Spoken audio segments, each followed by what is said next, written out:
السلام عليكم، احلى ناس واحلى متابعين. النهارده هقولك على فكرة مشروع حلوة جدا جدا للناس اللي حابة تفتح مشروع ومش عارفة تبتدي منين. تعالى اقولك يا قمر، معايا زي ما احنا شايفين ما شاء الله دي كرتونة كده من السمك. تمام، انت بتشتريها بقى كده جملة على بعضها. طبعا بيديها لك جملة سعرها اقل ما انت هتشتري الكيلو بكيلو. طبعا انت جايباها على بعض. هي الكرتونة دي تقريبا عاملة 10 كيلو. تمام كده، ما شاء الله زي ما احنا شايفين نوع السمك ده اللي هو الماكريل او سمك اللي هو سردين. تمام، شايفين ما شاء الله. هصبر عليه بقى لما يفك تماما، وبعد بقى ما يفك تماما هبتدي ان انا اغسله كويس جدا وهنعمل منه احلى سردين. يا ترى هنعمل ايه بكمية السمك دي كلها؟ هنعمل السردين البيتي التحفة اللي هتعمليه وبعد 4 ايام هتاكليه. بجد طريقته سهلة جدا جدا وعملته كتير جدا. طيب لو انا كمان مش حابة افتح مشروع وحابة تعمليه لنفسك في البيت، برضه هتشتري كمية السمك دي مرة واحدة. تمام، وهتعمليه هقولك على فكرة عشان ما يبص منك ازاي هتملحيه. ولو هو انت هتعملي مشروع برضه هقولك على فكرة حلوة. تمام، مبدئيا هنغسل السمك كله كده بعد ما فك من التلج بتاعه.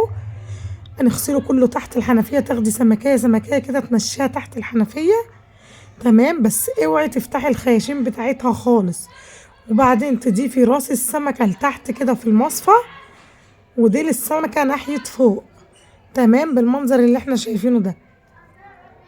تسيبيها كده لمدة 6 ساعات او من بالليل لتاني يوم الصبح. تمام كده.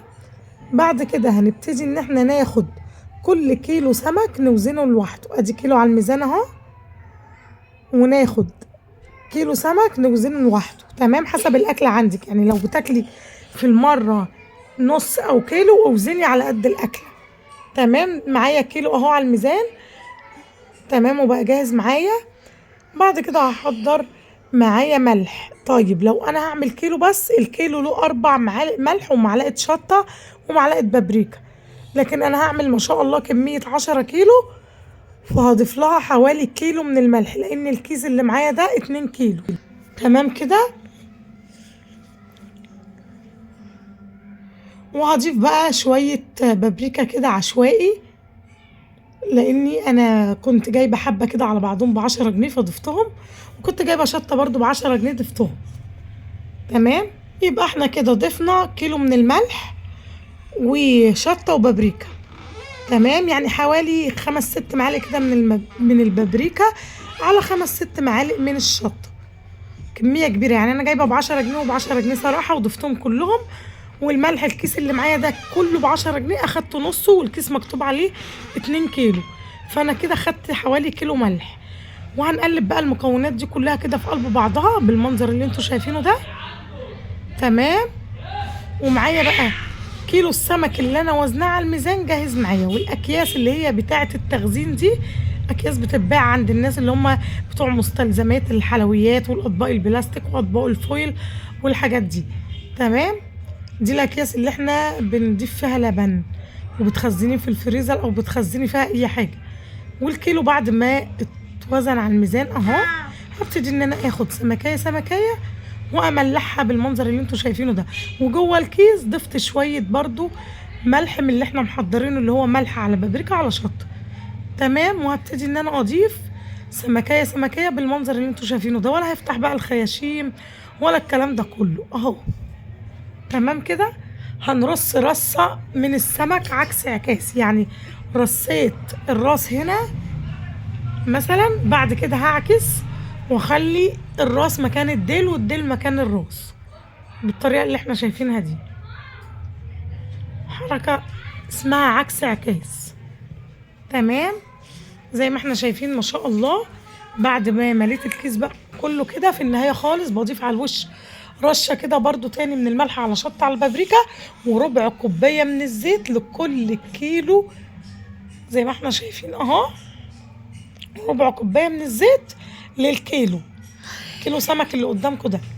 وبعد كده هجيب كيس تاني اضيفه فيه عشان لازم نقفل الهواء وتفرغي الهواء اللي داخل الكيس تماما قبل ما تربطي الكيس. وتربطيهم في الكيسين بالمنظر ده. تمام قوي، يعني ما تخليش الهوا كده يفلفص له ولا يجي ناحيته. بعد كده بقى بتجيبي علبة على قد الكيلو. العلب دي بتتباع عادي عند برضه الناس بتاعت مستلزمات البلاستيك والحاجات دي، والكوبايات الورق والورق الفويل والحاجات دي. العلبة دي عاملة 5 جنيه. تمام. ببتدي ان انا الزق كده. طبعا انا قصدي ان انا اجيب علبة صغيرة شوية عشان وانا بضيف الكمية فيها تبقى مش مفلصة كده، مفيش فيها فاصل هوا، لازم تبقي كاتماها خالص بالمنظر ده. تمام. يعني انا حتى حاولت ان انا الزق العلبة لانها مش راضية تتقفل معايا، وعملت برضو علب نص كيلو. تمام. يعني انا هنا عملت علب كيلو وعلب نص كيلو على حسب الاكلة اللي احنا هناكلها. مش هيجرى لهم اي حاجه لو قعدوا، عايزه اقول لك لو قعدوا 2 3 عندك مش هيجرى لهم حاجه، ما دام انت قافله على العلبه كويس خلاص. تمام. ما شاء الله. طبعا بتجيبي العلب بترصيها بالرص اللي انت شايفاه ده كده لمده يومين، وبعد يومين بتقلبي العلبه على وشها عشان تتاكدي ان هي استوت من جميع الجهات. وبعد 4 ايام يا قمر، حابه بقى تفتحي عليه وتاكليه براحتك. تاخدي بقى علبة على قد الأكل اللي انت هتاكليه، تفتحيها وتاكليه، وباقي العلب زي ما هي، ولا هتشيلها في تلاجة ولا في الفريزر ولا الكلام ده كله. ما دام العلبة مقفولة استحالة يجرى لها أي حاجة وهي محطوطة في العلبة كده ومقفول عليها، ما دام ما فتحتيش وخدتي منها حاجة. طيب لو أنا فتحت العلبة وأخدت منها سمكة سمكتين مثلا، باقي الكمية هنعمل فيها إيه؟ تشيليها يا قمر في التلاجة، تحطيها جوه كيسين وتعينيها في التلاجة. لكن لو العلبة مقفولة زي ما هي عادي سيبيها بره التلاجة. تمام بالمنظر ده. ما شاء الله. وفكرة مشروع برضو حلوة للناس اللي حابة تفتح مشروع. انت كده وزنتي العلب فيها كيلو وفيها نص برضو، تبيعيها بالمنظر ده برضو شكلها جميل جدا وتحفة، وشكلها تفتح النفس. لو هتبيعيها برضو تعملي علب كيلو علب نص، وممكن كمان تشتري علب صغيرة شوية تحطي فيها ربع كيلو، افضل من انك تخليهم كلهم مرة واحدة في قلب جيركن عشان تبقي مختلفة عن الناس التانية. ودي فكرة حلوة جدا جدا. سواء هتعمليها بقى في البيت او كمشروع، حلوة جدا. وزنتي الكيلو كيلو وملحتيه وضفتيه في قلب العلبة. حد عايز منك الكيلو اهو، الكيلو اهو جوه علبته، حاجة كده شياكة نظافة، حاجة حلوة جدا. بيتي معمولة تحفة في منتهى الجمال ومختلفة عن الناس التانية، ووزنها كمان كيلو قبل ما تملحيه. يعني الكيلو هيبقى فيه زيادة كمان، وانت هتبقي واخدة مكسبك ما شاء الله. وغير الناس التانية اللي هي بتبيع بقى في قلبه الملح بتاعه والمية اللي نزلت منه وبيوزن معاكي، لا انت كده هتبقي وزناه متصفي وحلو جدا بعد ما تصفى كيلو. وعايزه اقول لك انت الكسبانه برضو. تمام. بس هتكسبي مكسب يعني ايه بسيط شويه، مش مشكله، غير اللي هم بيوزنوه بميته، فكده ده هيبقى مكسب حلال. تمام كده. ما شاء الله. برضو انا هنا حبيت اوريه لكم بعد ما فتحت عليه بعد 4 ايام. تحفه، جربوها هيعجبكم قوي. سلام عليكم.